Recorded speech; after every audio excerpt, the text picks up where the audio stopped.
Your car. What? Get it now, this side. Okay.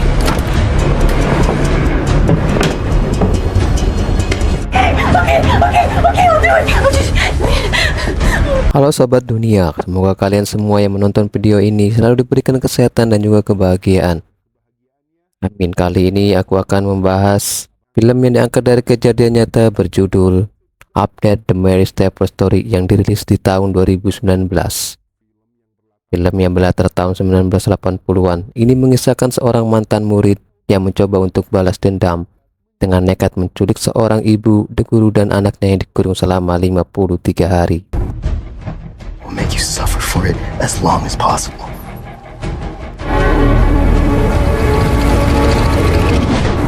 Berlatar belakang pada tahun 1980-an, tepatnya di Amerika Serikat, di mana pada tahun itu masih sangat marak kejahatan yang terjadi. Dari mulai rasisme, pembunuhan berantai, dan juga penculikan. Kita lalu diperkenalkan oleh sepasang suami istri yang sedang melakukan khotbah di sebuah gereja, yang mana sang suami bernama Ed Topper. Nah, karena nyebutnya namanya susah, jadi kita panggil Papram, dan juga istrinya yang bernama Mary. Say a few words too. We'll live a different. Setelah beres dari gereja, mereka pun pulang ke rumahnya, lalu makan bersama dengan kedua anaknya yang bernama Betty dan Steph. Jadi ceritanya mereka telah merencanakan untuk pindah sementara ke Filipina dalam beberapa minggu ke depan. Tapi nampak Betty yang sempat ngambak, nggak pengen ikut karena nggak mau pisah sama temen-temennya. Namun setelah dibujuk oleh sang ayah, Betty pun setuju untuk ikut ke Filipina. Missionary trip is important. We do this to help others. Good night. Keesokan paginya, Mary dan Betty pun pergi ke tempat salon untuk tampil rapi saat akan pergi ke Filipina nanti.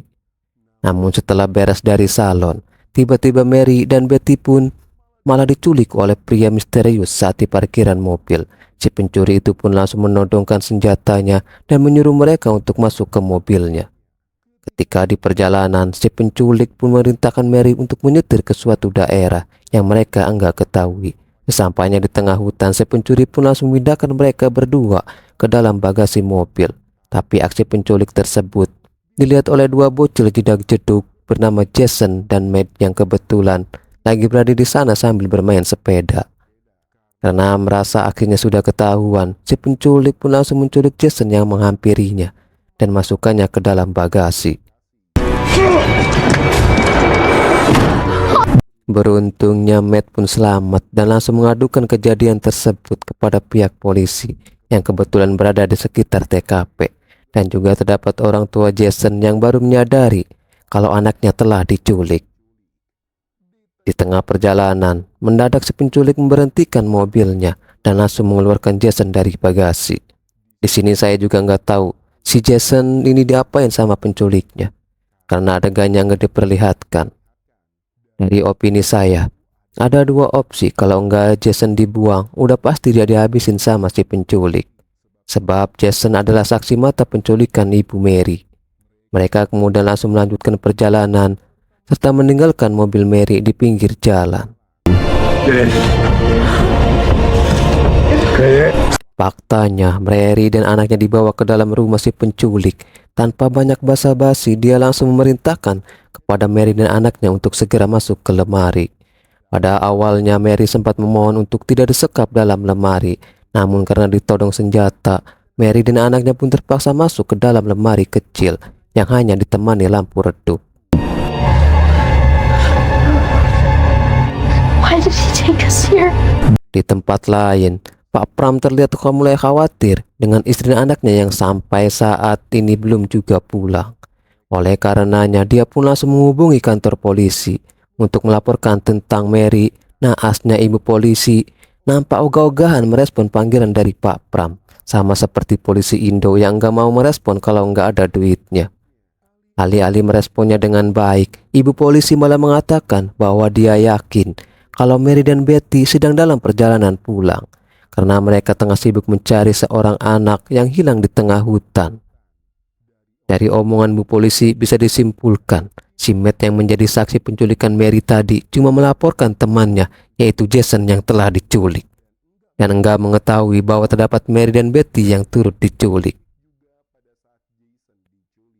Report of any car accidents in that area. Can I leave my number?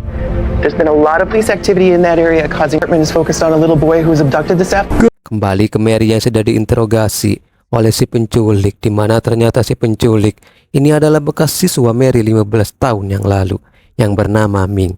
Semua berawal pada 15 tahun yang lalu. Kala itu Mary yang bekerja sebagai guru SMP memberikan nilai jelek kepada Ming yang merupakan murid di kelasnya. Gara-gara nilai jelek tersebut, Ming pun sering dibully dan tidak mendapat beasiswa di sekolah Al-Zaitun. Dari situlah Ming berjanji untuk berbalas dendam kepada Mary agar dia bisa merasakan penderitaan Ming 15 tahun yang lalu. Back 15 years. Very low grade, Mrs. Stauffer. Setelah menceritakan masa kelamnya, Ming pun mengembalikan Mary ke lemari. Betty yang dari tadi ketakutan ditenangkan oleh Mary yang mengajaknya untuk meminta perlindungan kepada Tuhan Yang Maha Esa. Go home too, but we can't, okay? And right now, I need you to be strong. Look. Sementara itu, Pak Pram pun kembali menghubungi Bu Polisi dan berusaha meyakinkan serta menekankan bahwa istri dan anaknya benar-benar telah hilang. Setelah dimintai keterangan, ternyata ciri-ciri mobilnya sama persis dengan keterangan yang bocil sampaikan pada saat Jason diculik. Hingga polisi menyimpulkan bahwa hilangnya Jason ada kaitannya dengan Mary dan juga anaknya. Maka dari itu, polisi pun langsung mendatangi rumah Pak Pram untuk menginvestigasi lebih lanjut. Oh, come in. Thanks. This is my sister, Sarah. Di lain sisi, ketika Mary mengatakan kepada Ming bahwa anaknya kebelet pipis, di situ Ming malah menyuruh Mary dan Betty pipis di ember kecil yang udah disediakan oleh Ming. Tapi saat mendengar Betty menangis, rasa kemanusiaan Ming muncul hingga akhirnya mengizinkan Mary dan Betty ke toilet. Tapi dengan catatan mereka harus diawasi oleh Ming. Nyatanya pipis Betty itu cuma alibi agar mereka bisa mencari celah untuk kabur melewati jendela. Namun naasnya jendela itu sudah dipaku meninggal oleh Ming, di mana hanya Rambo atau Superman lah yang bisa membuka jendela tersebut. Hal itu pun membuat Mary dan hanya Betty bisa pasrah sambil memanjatkan doa kembali kepada Tuhan agar menyelamatkan mereka dari neraka dunia ini. Ketika Mary dan anaknya diajak makan malam oleh Ming, Mary pun nampak ogah-ogahan melahap makanan tersebut, sehingga membuat Ming pun marah dan lanjut mengikat mereka berdua. Karena Ming sebenarnya udah mengetahui aksi mereka ketika berada di toilet tadi. Ming lalu mengatakan bahwa dia sudah merencana mengenakan segalanya agar Mary dan anaknya kagak bisa kabur. Ia juga mengancam akan menghabisi mereka jika mencoba kabur lagi. I won't hurt you as long as you don't try and escape. Pada hari ke-7, nampak Mary kembali diinterogasi oleh Ming, yang ternyata diam-diam menyukai Mary, wanita berumur 39 tahun. Hal tersebut juga menjadi faktor utama mengapa Ming menculik Mary, sebab Ming sudah terobsesi kepada Mary semenjak 15 tahun yang lalu. Bisa dibilang belagat Ming ini menunjukkan kalau dia psikopat karena selain menyimpan rasa dendam, dia juga terobsesi kepada Mary. Bisa jadi selama 15 tahun ini Ming selalu mengintai gerak-gerik Mary bersama keluarganya. Yes, you already knew that. I can't let you go so far away from me. Di lain sisi, Pak Pram beserta warga RW 08 sudah berusaha maksimal menyebarkan beberapa poster istri dan anaknya yang hilang. Namun sayangnya tidak membuahkan hasil. Singkat cerita, ketika Ming lagi nonton Lapor Pak, dia tidak sengaja melihat berita di televisi tentang kasus penculikan Mary dan Betty. Spontan saja Ming langsung memaksa Mary menulis surat palsu untuk suaminya bahwa dia ragu untuk pergi ke Filipina dan butuh waktu untuk menyendiri di Amerika. Tentunya hal itu dilakukan oleh Ming agar polisi tidak melanjutkan pencarian mereka. Dengan begitu, Mary bisa disekap oleh Ming selama-lamanya. Nothing has happened to you. You just need some time to read every word. Ketika tengah malam, gak ada angin, gak ada hujan, Ming mendadak membangunkan Mary sekaligus mengeluarkannya, di mana Betty berusaha mencegah karena dia takut. Ibunya dilukai oleh Ming Di sini Ming pun menjelaskan kalau dia akan membebaskan mereka asalkan Mary mau menuruti semua keinginannya. Mau nggak mau, Mary pun mengikuti kemauan Ming. Dan ternyata Ming membawa Mary ke kamar untuk dibuai secara paksa, sehingga Mary pun hanya bisa menangis. Memasuki hari ke-14, Pak Pram pun terkejut saat mendapatkan surat dari Mary. Lantas dia pun langsung kembali melapor ke kantor polisi dan dia sangat yakin bahwa Mary dipaksa oleh penculik untuk menulis surat tersebut. If she did, she would have told me. You're certain about that? Sementara itu saat pulang kerja, Ming pun langsung menyiapkan meja makan untuk merayakan hari ulang tahun Mary yang ke-40. Selesai beres merayakan, Ming pun merasa Mary untuk kembali melakukan pembuahan seperti Mary melakukannya bersama Pak Pram. Sang suami hal itu dikarenakan kemarin tidak merasakan adanya cinta ketika melakukan pembuahan dengan Mary. Mendengar hal itu, Mary pun menolak bahwa dia akan tetap setia kepada suaminya. Tak terima dengan penolakan Mary, Ming pun mengancam jika Mary tak menurutinya, maka dia akan menghabisi Betty. Mau nggak mau, Mary pun terpaksa menuruti untuk melakukan pembuahan layaknya suami istri. Ming! Ming! Ming! Ming! Okay, I'll do it! I'll just...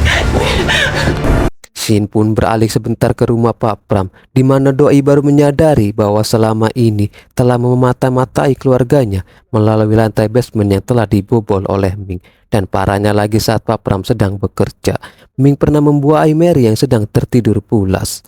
Dari situlah Kang Pram pun terus berusaha mencari keberadaan istri dan anaknya di kantor polisi melalui berkas identitas si penculik. Sementara itu sebelum berangkat kerja, dia pun memberikan sebuah Alkitab kepada Mary yang langsung dibacanya. Begitupun juga sang suami yang selamatan istrinya di gereja. Setelah Ming berangkat kerja, tiba-tiba Mary mendengar suara orang yang masuk ke dalam rumah. Awalnya Mary mengira kalau itu adalah Ming. Tapi saat mendengar suara dari bawah basement, Mary pun baru menyadari bahwa ada orang lain yang tinggal di sana. Dan Mary berusaha meminta tolong kepada orang itu. Faktanya orang tersebut adalah sepupunya si Ming yang tinggal di basement.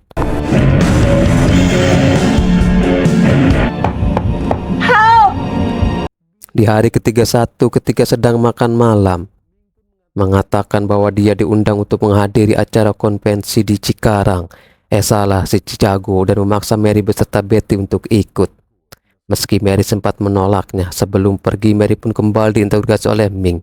Yang diketahui Ming adalah seorang bos dari perusahaan elektronik canggih yang pernah dipakai alatnya untuk mematai Mary. For companies like mine, Setelah menginterogasi Mary, berangkatlah mereka menggunakan karavan yang disewa oleh Ming.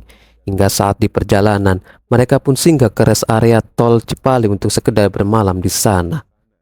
Di momen saat Ming tertidur, Mary pun berusaha meminta tolong kepada polisi yang kebetulan ada di SPBU. Namun sayangnya Ming mendadak terbangun dan spontan menundukkan pistol kepada Mary. Ming mengancam jika dia mencoba macam-macam lagi, maka nyawa Mary dan anaknya akan tamat. Do that again, and I will shoot you. Keesokan paginya mereka pun sampai di tempat tujuan dan Ming akan meninggalkan mereka berdua di dalam mobil.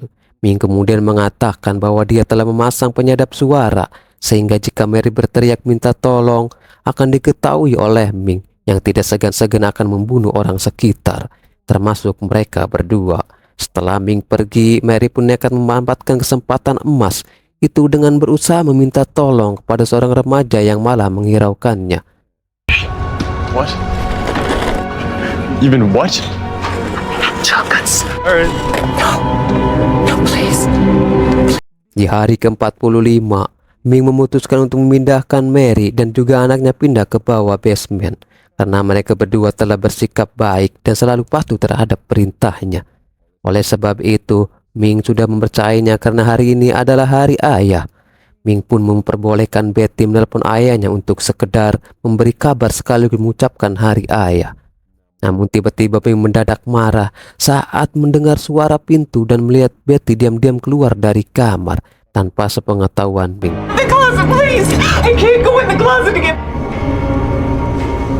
Saat malam harinya, Ming pun membawakan makan untuk mereka berdua, dan di situ Ming pun meminta saran kepada tentang tempat hiburan yang cocok untuk merayakan hari kemerdekaan. Mary pun menjawab, biasanya mereka mengunjungi sebuah taman yang bernama Como Park untuk menyaksikan kembang api. Namun Ming yang gak gampang dibodohi beranggapan jika Mary memilih tempat itu hanya karena ingin meminta bantuan lalu kabur.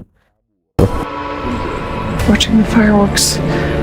Di hari ke-49, karena Mary dan juga anaknya masih terus bersikap baik, akhirnya Ming pun memutuskan untuk mengajak mereka pergi ke Taman Como Park. Sementara itu, Pan pun Ming mengajak ayahnya untuk pergi ke Taman Park melihat kembang api, namun sang ayah papra menolaknya dan hanya ingin ke sana bila ada Mary dan juga Betty. Tibanya di taman, Ming kembali mengancam dan memperingati Mary. Jika Mary berteriak minta tolong, maka akan ada konsekuensinya. Ketika melihat pesta kembang api, nampak Mary yang diam-diam memperhatikan keadaan sekitarnya, dan ternyata terdapat 2 polisi yang sedang berjaga. Sehingga Mary pun berusaha meminta tolong dengan memberikan kode kepada polisi tersebut. Namun sayang polisi itu nggak menyadari keberadaan Mary.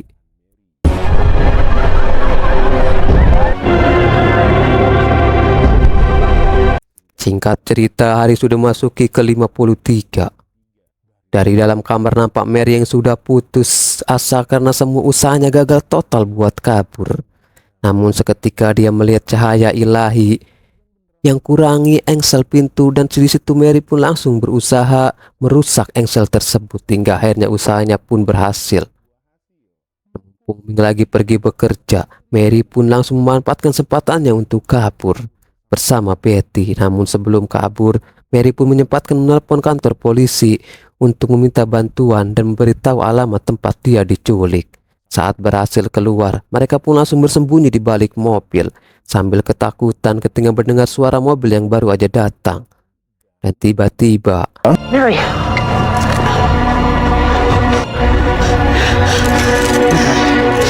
yang ternyata itu adalah si ibu polisi yang datang menjemput dan menolong mereka berdua.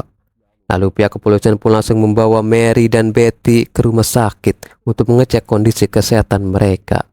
Di saat yang bersamaan, Ming pun ditangkap saat berada di tempat kerjanya dan dijatuhi hukuman penjara 70 tahun atas aksi kejahatannya. Sementara itu, setelah sekian lama, akhirnya Mary dapat bertemu kembali dengan keluarganya. Dengan suasana pun menjadi terharu sambil dikelilingi para polisi yang bersorak bahagia saat melihatnya, dan film pun berakhir bahagia.